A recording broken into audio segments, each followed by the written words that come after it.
la Ciudad de México, en la Ciudad de México también hay una gran cantidad de culturas en la propia ciudad, empezando, por ejemplo, por pueblos originarios como los de Milpa Alta, Xochimilco, entre otros, ¿no? Sonanagua, pero también hay interculturalidad dentro de la propia ciudad, en el sentido de lo que serían ciertas colonias, como el barrio chino, por ejemplo, o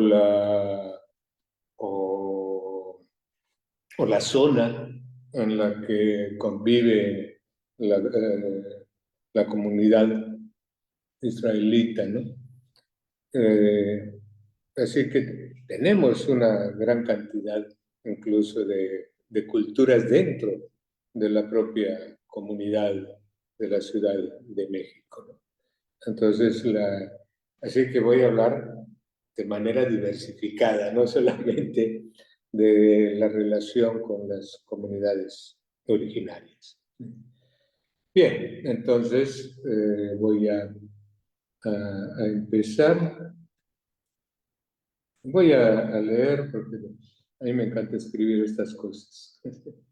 Voy a empezar con una introducción. Desde mi muy particular punto de vista, si queremos, perdón, el título de la presentación es Reflexiones conceptuales de la interculturalidad. Voy a hablar de conceptos para después recaer en lo que sería la interculturalidad en ese sentido, no solamente, como lo he comentado, no solamente en la relación con las comunidades originarias. Ahora sí, introducción. Desde mi muy particular punto de vista, si queremos comprender de alguna manera la interculturalidad, las relaciones entre las culturas, tendremos que partir de comprensiones previas de ciertos conceptos, pero principalmente de las modificaciones que han sufrido en los últimos tiempos. Entre ellos se encuentran racionalidad, verdad, tolerancia, justicia, pluralismo y algunos más.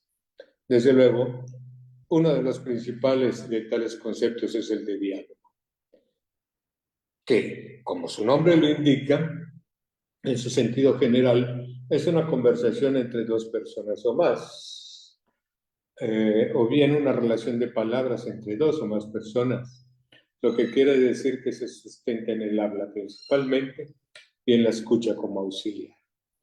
Esta concepción sirve de cimiento a la cultura occidental, en la que más que la escucha prevalece la palabra. Sin embargo, hay culturas que privilegian la primera sobre la segunda, la escucha sobre la palabra, pues menos aprende el que más habla, o bien más aprende el que más escucha. ¿Sí? Antes de entrar de lleno a la cuestión del diálogo, como hemos dicho, hay que hacer un recorrido sobre otros conceptos. Empezaré con el término epistemología. En la página 322 de la versión castellana de 1989 del libro de Richard Rorty, La filosofía y el espejo de la naturaleza, podemos leer lo siguiente, y lo cito.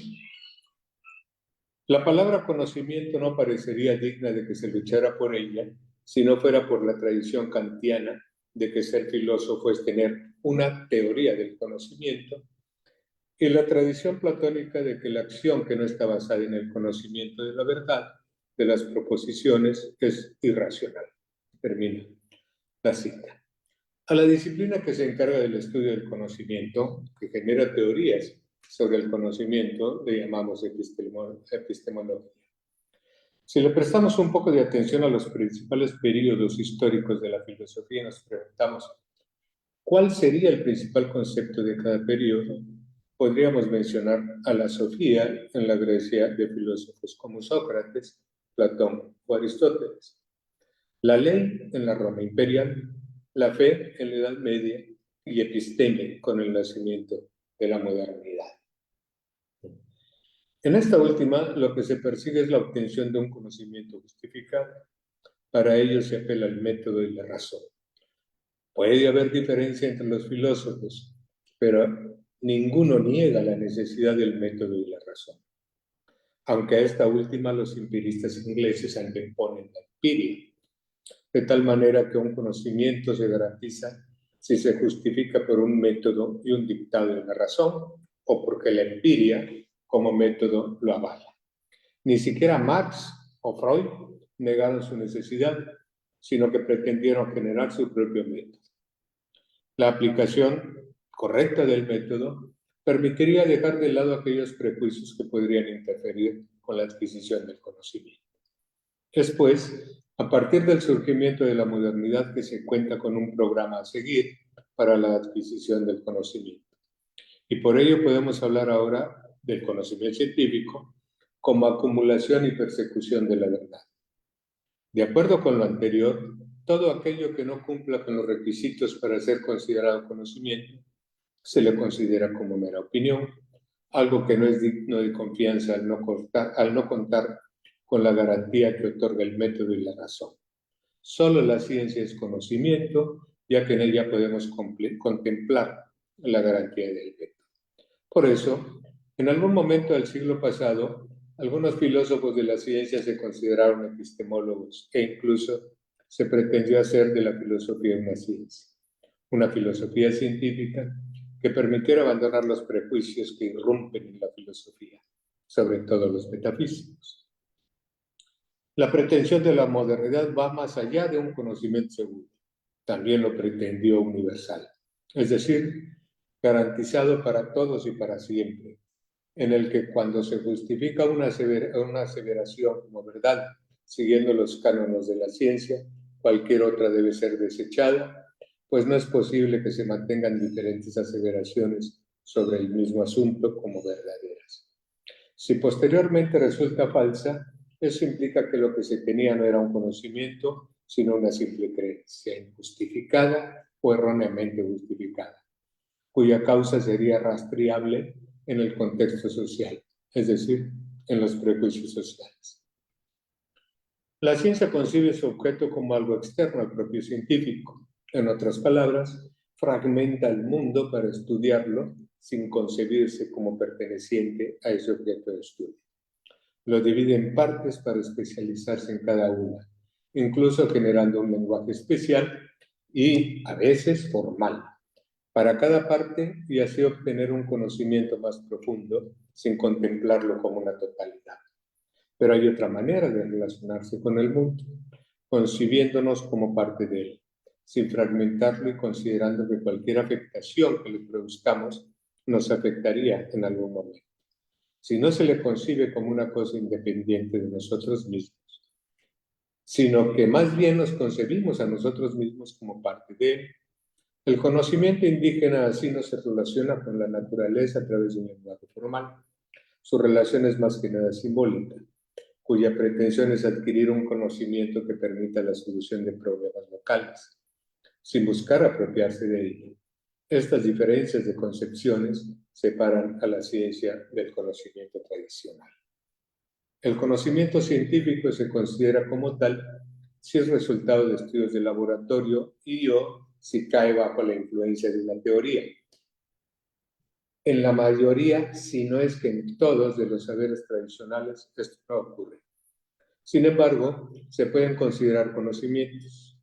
Lo que esto quiere decir es que el conocimiento no se reduce al científico que lo concibe desde una teoría, pero tal criterio no es aplicable al conocimiento tradicional, pues este está basado en una práctica exitosa que puede ser ancestral, constituyéndose así en la intervención exitosa en la realidad social y ambiental, en su eficacia, que es lo que impide que la charlatanería tenga una larga vida prolongada. Bien, eso es en cuanto a la epistemología. Hablemos ahora de la argumentación. Partamos de la idea de que es posible hacer una distinción entre dialogar y conversar. Las dos forman parte del habla. Sin embargo, la última no necesariamente nos lleva a un acuerdo entre los participantes. No lo tiene como finalidad. Es más bien una acción que nos remite a la vida cotidiana sin que nos dirija a una producción de conocimiento, a diferencia de la primera, que solicita un cierto tema a seguir, así como la participación de argumentos. Desde luego, hay toda una teoría sobre la argumentación desde el punto de vista lógico, pero aquí tomaremos en cuenta dos maneras diferentes de argumentar. La primera se asienta sobre una razón que dio sustento a la modernidad y que ya tiene una amplia historia dentro de la filosofía. Es la razón lógica, algorítmica, dirían algunos, universal, absoluta. La segunda es una razón razonable que, a diferencia de la primera, se sustenta, a diferencia de la primera que se sustenta en la lógica, esta última se siente cómoda en los terrenos de la retórica, sobre todo en la defendida por Chaim Perlman, la nueva retórica. La razón fue y es uno de los pilares de la modernidad. Concebida como una razón universal, se convierte en el fundamento de todo conocimiento, al que hereda también el carácter universal. Es por ello que la razón es única y cualquier argumento que sea fundamentado por ella será válido en cualquier tiempo y lugar. Producto de ella son los razonamientos, argumentos que dan sustento a afirmaciones, que expresan conocimientos y que deberán ser aceptados por cualquier individuo que ejercite las potencialidades de la razón. Siendo así, el monismo la característica representativa de ese tipo de razón. Si bien la razón lógica se desarrolla dentro de un sistema formal, de tal manera que el sujeto se convierte en solo un medio que permite expresar las proposiciones bajo ciertas reglas a seguir, tanto la validez como la corrección del argumento depende de ese sistema formal en el que se desarrolla. Dejando fuera al sujeto que lo lleva a cabo, pues él no está en cuestión. Más bien, su papel consiste en aceptar o no el sistema formal que se propone.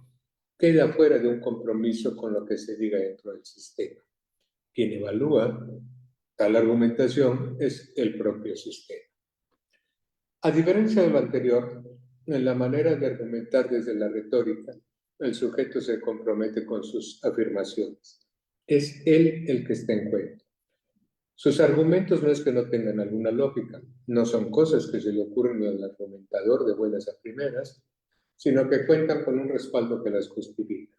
Por eso son razonables, porque cuentan con amplia posibilidad de aceptación por parte del interlocutor. No demuestran, pero sí justifican. No es que no den razones, sino que estas no son demostrativas, sino convincentes. Dirigidas a un auditorio especial, pues busca la adición del interlocutor o interlocutores, apelando pues a valores aceptados por la propia comunidad. Y por ello no son argumentos con carácter universal, pero esto no quiere decir que necesariamente son inválidos o engañosos.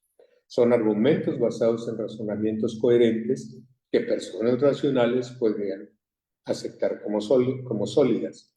Sin embargo, de ello no se sigue un monismo, sino más bien una pluralidad de argumentos, algunos aceptables sobre el mismo tema, a pesar de poder ser opuestos, aunque no todos sean aceptables.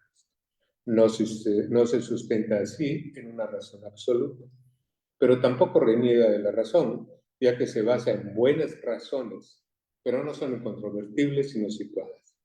Son razones razonables para un auditorio en momentos específicos, generando así argumentos justificados, pero no concluyentes. Si bien en el tipo de argumentación de los sistemas formales se tienen criterios para decidir si un argumento es erróneo o no, a través de tablas de verdad, por ejemplo, la retórica no cuenta con un criterio rígido, sino más bien con la aceptación de un auditorio dado al que la argumentación se dirige. Auditorio que no es un mero receptor, sino que lleva a cabo la aceptación o no de la argumentación ejerciendo su razón. Dijimos que la retórica apela a valores aceptados por la propia comunidad, de tal manera que estos juegan un importante papel en la argumentación retórica. Veamos pues ahora el término valores. Podemos sostener, pues, que los valores razonables hacen acto de presencia en momentos específicos, sin contar con una aceptación de carácter universal, sino con cierto conocimiento del auditorio en cuestión, principalmente de sus valores. Toda sociedad, toda cultura, hasta donde alcanzamos a ver, se sustenta en ciertos valores, o, mejor dicho, en un entramado de valores que le otorgan una identidad y una cosmovisión, negándose así la existencia de valores absolutos. Ciertamente, hay nociones que tendemos a considerar como universales o transculturales, presentes en toda cultura, como justicia o vida, pero no toda la comunidad los considera de la misma manera. No toda comunidad los considera de la misma manera. Las nociones, como las anteriores que nos remiten a valores, forman parte de un entramado en el que el significado de uno de estos valores se encuentra en relación con el significado de los otros. El significado del concepto justicia puede variar de cultura a cultura, incluso dentro de la misma cultura en otro momento. En un caso puede ser justa la muerte asistencial y en otro considerarla como injusta, no permitida porque atenta contra la voluntad de Dios, por ejemplo. Nótese que, de acuerdo con el inciso anterior, este cambio de significado puede llevarnos a un argumento erróneo que previamente se consideró correcto, pues en un sistema lógico formal, el significado de los términos no puede variar. En la axiología, el estudio de los valores, podemos observar una amplia clasificación al respecto. Valores políticos, económicos, sociales, culturales, éticos, religiosos, estéticos, jurídicos y muchos más. Aquí no podemos tratar todos, pero ustedes los podrán ubicar cuando mencionemos algo. Hay una pregunta de larga vida respecto a los valores. La pregunta es la siguiente. ¿Tienen valor las cosas porque las deseamos? ¿O las deseamos porque tienen valor? Que podemos parafrasear de la siguiente manera. ¿Hay algo en las propias cosas que las hace valiosas o adquieren valor porque nosotros lo asignamos? En pocas palabras, ¿son los valores objetivos o subjetivos? Serán objetivos si se consideran independientes de los seres humanos. Serán subjetivos si su existencia depende de los seres humanos. Este último, la parte subjetiva, sostiene que no podemos hablar de valores con independencia de una valoración como un acto de un ser humano. Lo repito, ¿sí? Entonces, los subjetivistas sostienen que no podemos hablar de valores con independencia de una valoración que es llevada a cabo por un ser humano. Esto lo acepta el objetivista, pero sostiene que hay que distinguir entre el valor y la valoración, ya que si no existieran los valores, no podríamos hacer valoraciones. De tal manera que la primera es anterior a la segunda.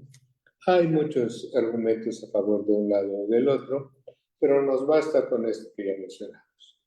Podríamos ampliar esta discusión introduciendo un factor más: la intersubjetividad, es decir, su dimensión social. Dejaremos esta parte para más adelante, cuando veamos algunos ejemplos. Es común aceptar la idea errónea de que los valores cuentan con un significado individual con independencia del significado de otros valores. En un entramado de valores, el cambio de significado de alguno que forma parte de él afecta a los otros. Pensemos en un entramado de valores en el que participan la verdad y la tolerancia, por ejemplo. Si la primera, es decir, la verdad, tiene como significado una verdad a la manera de Tarski, la tolerancia queda excluida. Pero si se acepta como una verdad consensuada, la tolerancia se mantiene. De la misma manera, se ven afectados los otros valores que forman parte del entramado. Podemos, pues, afirmar que los valores no existen sin presencia humana. No cuentan con una existencia física. No tienen vida propia. Los traemos a la existencia por medio de una acción compleja, la de valorar. Acción que se lleva a cabo en una situación dada, que involucra aspectos tanto subjetivos como objetivos, además de sociales y culturales, y como ya mencionamos, se encuentran relacionados entre sí. Luis Villoro distinguió entre valores intrínsecos y extrínsecos. Estos últimos los consideramos valiosos, los extrínsecos, en tanto nos permiten acceder a los primeros. Son caminos que nos llevan a cierto fin que consideramos valioso. La medicina es valiosa, extrínseca, ¿sí? Es un valor extrínseco. La medicina es valiosa porque nos permite gozar de buena salud, es decir, la salud es valiosa por sí misma, de manera intrínseca. Las universidades son valiosas de manera extrínseca porque nos permiten acceder y crear conocimientos. El conocimiento es un valor intrínseco. Podemos lograr la democracia gracias al acto de elección de los gobernantes. Nótense, sobre todo en este último ejemplo, que la democracia no existe por sí misma. No tiene vida propia ni ocupa un lugar en el espacio. Es un producto meramente humano. Sin embargo, la podemos considerar objetiva debido a que condiciona nuestra vida social. Repercute tanto en el desarrollo de nuestro país como en nuestra vida diaria. Cuando nos referimos a relaciones entre culturas, como vimos anteriormente, conviene tomar en cuenta la cultura en cuestión, así como los valores en juego.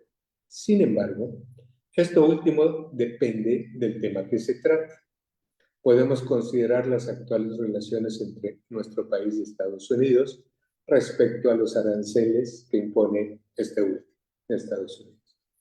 Aquí lo que está interviniendo son intereses más que valores. La finalidad es un interés concreto, mantenerse como la primera economía del mundo a cualquier costo, por encima de cualquier valor. El recurso al que se apela es el de la negociación, no el del diálogo. Y hay que distinguir entre estos dos.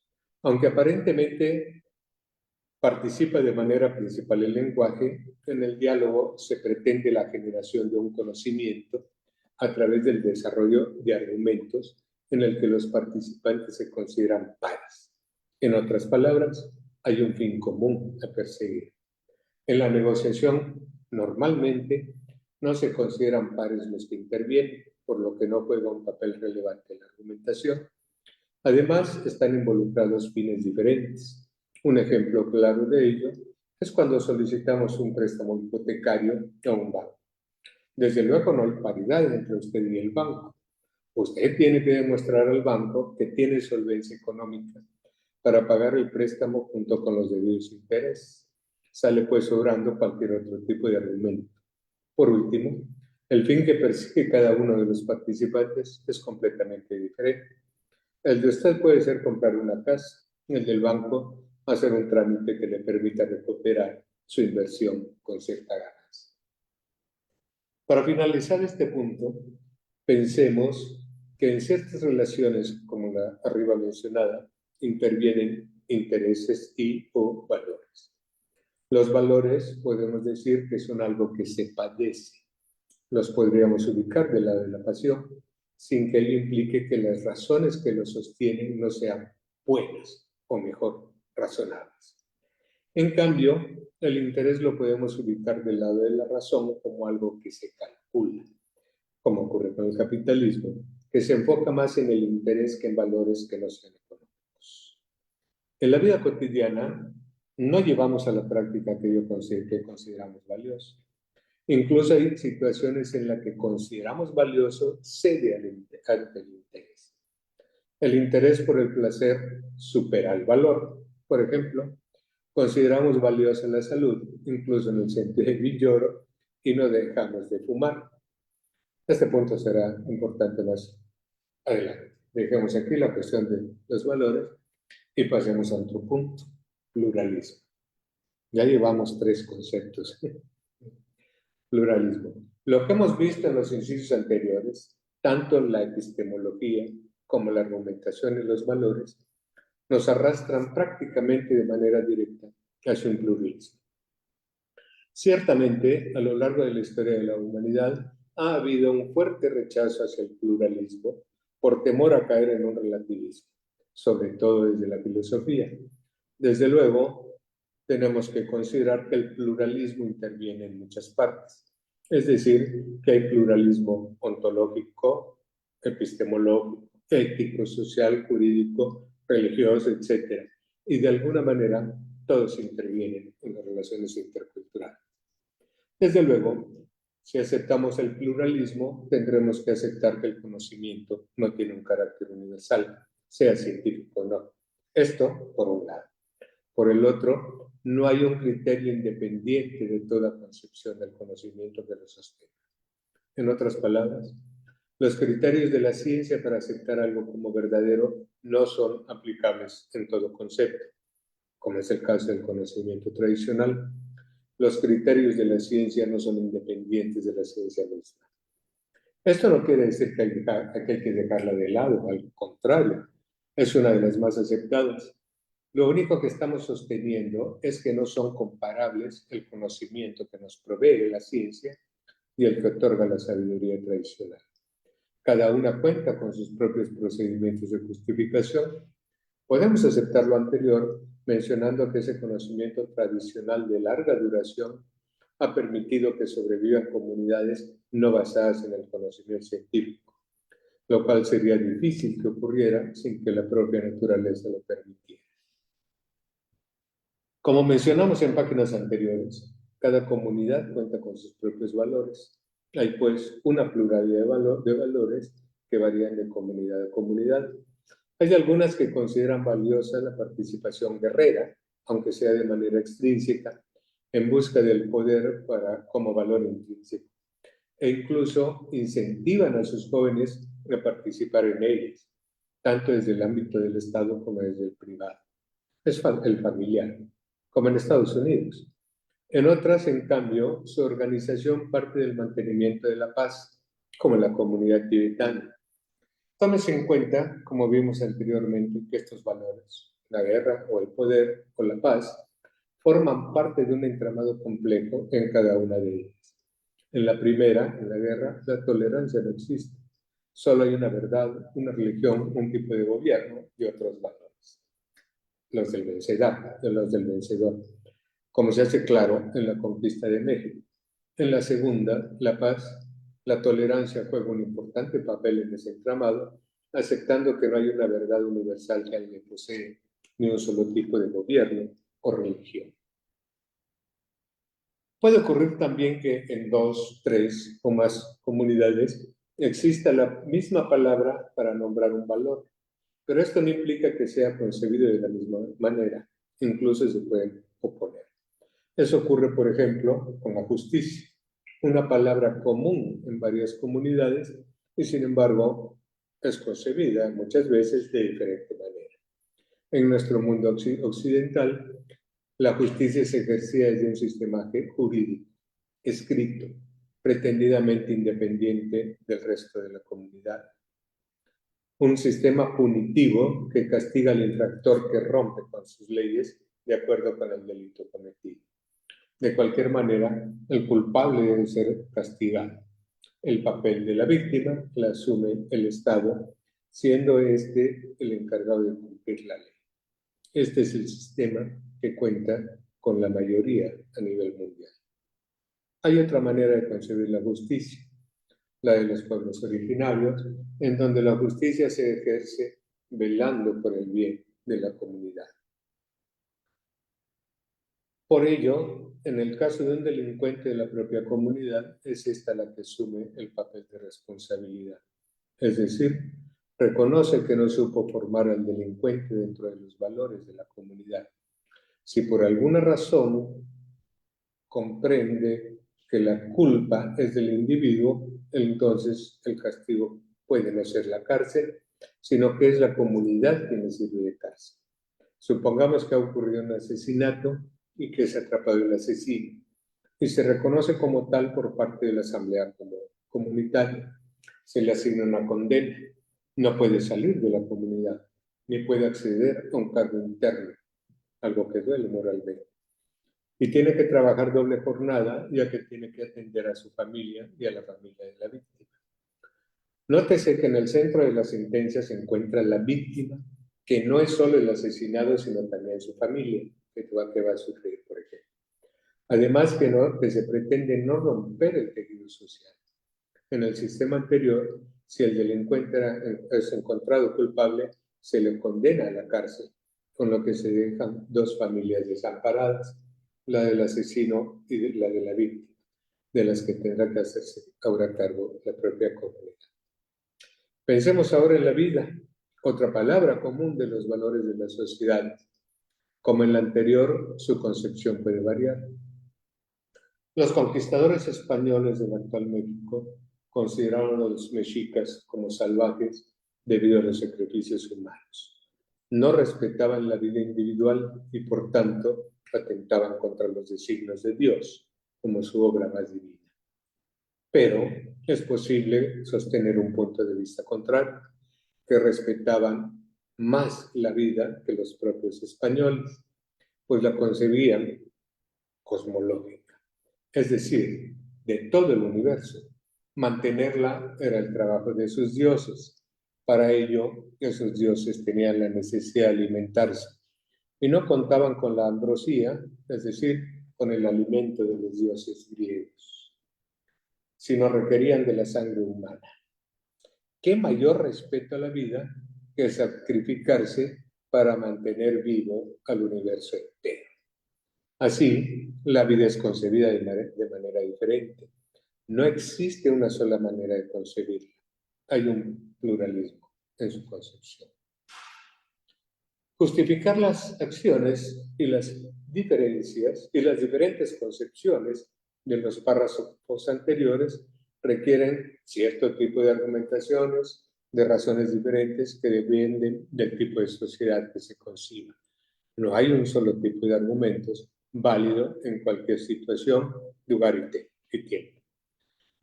Podemos afirmar que todo ser humano cuenta con la capacidad de ejercer su razón, haciendo énfasis en que es una capacidad humana, pero de ello no se sigue que todos la ejercemos de la misma manera, bajo las mismas reglas lógicas. Más bien hay que distinguir entre la razón y la racionalidad. La primera es una capacidad, la segunda es una argumentación. Hace no mucho tiempo era racionalmente aceptada la idea de que las mujeres no deberían votar, pues este era un ejercicio de ciudadanos, es decir, de propietarios que aportaban al gobierno con sus impuestos. Las mujeres no tenían propiedades, más bien se consideraban propiedad de algún hombre, padre o marido, y por ello no aportaban al gobierno, pues no pagaban impuestos.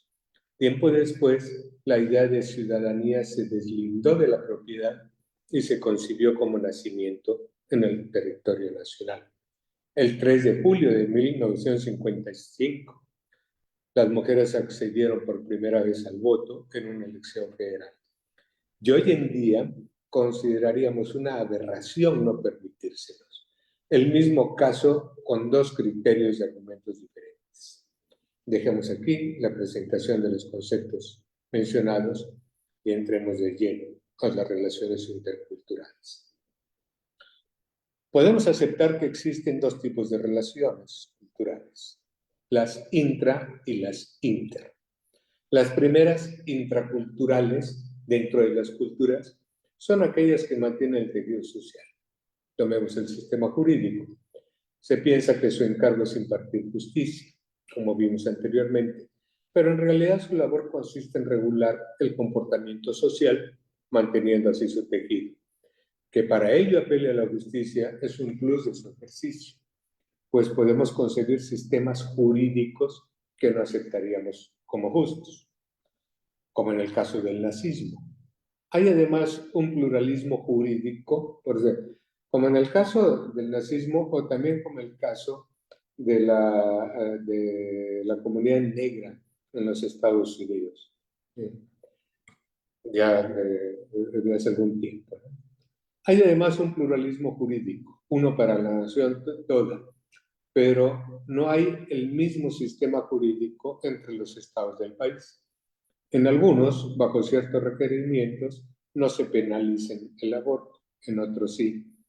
También hay un sistema que regula el comportamiento de los estados que han firmado su aceptación, como en la Organización Internacional del Trabajo, a la que se apela cuando el Estado no cumple con sus reglas, o la Corte Interamericana de Derechos Humanos, por nombrar algunos nada más. También hay diferentes tipos de relaciones entre culturas, es decir, relaciones interculturales, como las mencionadas en el párrafo anterior. Pero hay otras como las que surgen de las guerras, de las relaciones comerciales o políticas, artísticas, deportivas y muchas más. Aquí nos remitimos a aquellas en las que prevalece el diálogo sustentado en valores que permiten llegar a un acuerdo aceptable por los participantes, en donde se respetan las partes al considerar siempre de igualdad. Los puntos que anteriormente hemos mencionado o comentado en esta conferencia están, de alguna manera, en el centro de las relaciones a las que nos hemos referido. No destacan en primera instancia, pues la atención normalmente se centra en el tema en cuestión. Sin embargo, su participación es central. En las relaciones de Estados Unidos con sus principales socios comerciales y con el resto del planeta, destacan valores económicos, mantener el nivel presupuestario y políticos, el poder, así como ciertos intereses concretos, conservar el manejo de la economía mundial. Por otra parte, juegan un importante papel los valores económicos, diferentes al mencionado, como el mantenimiento del nivel de vida nacional e incluso subirlo de ser posible. Pero también tienen una presencia firme en los valores morales en defensa de los derechos humanos de los migrantes. En una buena relación intercultural hay que considerar la participación de los términos a los que nos referimos en los incisos anteriores: epistemología, argumentación, valores y pluralismo, así como sus diferencias conceptuales de acuerdo con las comunidades participantes, además, desde luego, del tema en cuestión. Todos ellos se manifiestan mediante un lenguaje, pero no necesariamente todos tienen lugar en una relación lingüística. Veámoslo. Cuando participamos en una conversación, podemos afirmar que, aunque la podamos considerar inteligible, no es necesariamente algo racional, pero sí razonable, no comprometida con una racionalidad fundante. Su finalidad no es llegar a un posible acuerdo u obtener algún conocimiento, ni siquiera compartir un punto de partida, alguna creencia o cosas por el estilo. No hay ningún compromiso con lo que se afirma o con el tema que se desarrolla. Se trata más bien de mantener viva esa conversación mientras permanezca la interacción entre los participantes, como ocurre en la relación entre amigos que quieren pasar un buen rato sin que la relación lingüística les afecte su vida. Se trata después de mantener la interacción humana por medio de la palabra. Hay que hacer notar que en la conversación la palabra se siente libre. No tiene restricción que la limite más allá de la convivencia sana. Y por eso en la conversación hace acto de presencia a la persona de manera completa, con sus contradicciones y deseos, miedos y temores. Se hace presente la naturaleza humana sin perseguir un consenso. En el diálogo, por su parte, hacen acto de presencia ciertos compromisos, como sería compartir cierto tipo de razones aceptables, que se pueden hacer explícitas bajo una estructura lógica que pretendemos llegar a un conocimiento compartido, es decir, a un consenso, considerando la palabra como un medio para ello y ocultando lo que en la conversación surge, la naturaleza humana con sus contradicciones y deseos. En la ciencia no se conversa, se dialoga. Parece, pues, que hay diferencia entre conversación y diálogo. Podemos ahora introducir otro elemento que ya consideramos, que participa también en la relación lingüística, la negociación. En la relación en la que interviene el lenguaje dentro del campo dentro de campos del tipo económico o político, no necesariamente se comparten intereses. Lo que está en juego es la relación entre pérdidas y ganancias. Se pretende obtener las mejores ganancias con las mínimas pérdidas. Es lo que se conoce en la economía como relación suma cero. Lo que gana uno corresponde con la pérdida del otro, aunque cabe mencionar que se considera también una buena negociación cuando se logra un acuerdo ganar-ganar. Lo que cada uno considera como ganancia puede ser diferente, es decir, lograr lo que se pretende por cada participante. Se trata así de lograr algo mediante el lenguaje, sin que necesariamente comulguemos respecto a la cosa en cuestión, es decir, en su concepción. Y es muy probable que ni siquiera interese a las partes. Una negociación, pues, busca cubrir necesidades de los participantes o superar conflictos, sin perseguir un acuerdo total sobre el asunto en cuestión, sino alcanzar cada uno sus propios intereses. Aquí el diálogo y la conversación no tienen un papel importante. Para ser más claro este punto, pensemos en una relación de nosotros, como ya dijimos, con un representante bancario respecto a un préstamo hipotecario. Desde luego, tenemos interés en cooperar para lograr un acuerdo que nos satisfaga a ambos. Sin embargo, al banquero no le interesa que conciba yo como casa o préstamo, sino más bien que sea económicamente solvente para pagar el préstamo con sus debidos intereses. Así pues, cada uno de los participantes tiene algo que ganar, pero ese algo no es compartido. No es compartido. Se recibe lo que buscamos a cambio de algo que tenemos. No se trata de mantener una conversación haciendo manifiestas las contradicciones y deseos, pero tampoco de un diálogo que persiga un consenso respecto a cierto asunto, sino más bien de arribar a un acuerdo. Hay muchas negociaciones que no son económicas, como las sociales y políticas. Estas se hacen más presentes cuando se trata de conflictos bélicos. Aquí no participa el diálogo, sino la negociación. ¿Cuáles son las carencias del otro que puedo satisfacer sin alterar mi propia situación? Será una pregunta de este tipo. Se busca, pues, un acuerdo entre las partes porque así les conviene, aunque no sea total. Podemos entonces reservar el término acuerdo para la noción de negociación y mantener el de consenso para el diálogo, partiendo de la idea de que cada uno de ellos cuenta con su propio tipo de argumentos.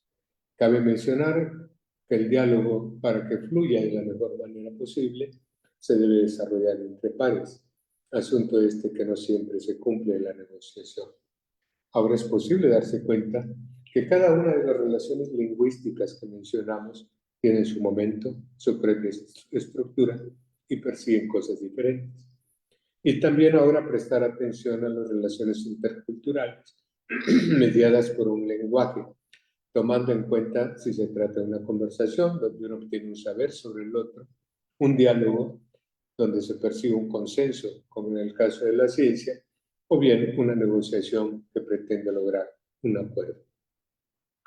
Como se puede ver, depende del caso en cuestión la participación de los conceptos con los que iniciamos esta plática. Por ejemplo, en la conversación podemos obtener un saber sobre la otra persona relacionada con sus valores, pero no es importante la participación de teorías epistemológicas ni de la argumentación. Si la relación fuera del conocimiento, la participación cambia respecto a las teorías epistemológicas y ya la argumentación, aunque sí puede participar cierto tipo de valores. En la negociación, en cambio, los únicos que participan son los valores económicos o políticos. No puedo dar por terminada esta charla sin mencionar un punto muy importante. En cualquiera de los casos mencionados, la escucha juega un importante papel, sobre todo en los dos últimos mencionados. Hay que aprender a escuchar. La cultura occidental se ha asentado principalmente en el habla. Sin embargo, como se dijo anteriormente, poco aprende el que más habla. O en otras palabras, más aprende el que mejor escucha. Por ello, lo mejor es callarme. Muchas gracias.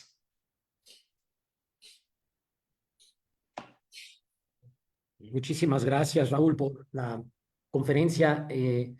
Me Me encantó el tema, estamos aquí conectados y pues vamos a abrir una ronda de preguntas. ¿Te parece bien? Es que no sé qué tan bueno sea el audio, no sé si se escuche desde allá, entonces si quieren se pueden acercar, si tienen alguna pregunta, algún comentario y bueno, hay alguien que quiera preguntar algo, comentar algo, decir algo sobre la conferencia en lo que se animan a participar aquí. Yo me gustaría hacerte una pregunta porque me encantó el tema y particularmente me interesó un punto que trataste y es este de cómo hacemos para evitar en, en el reconocimiento de que los valores son distintos, el relativismo, particularmente hablando en esto que decías con respecto a la interculturalidad, cómo hacemos válidos valores que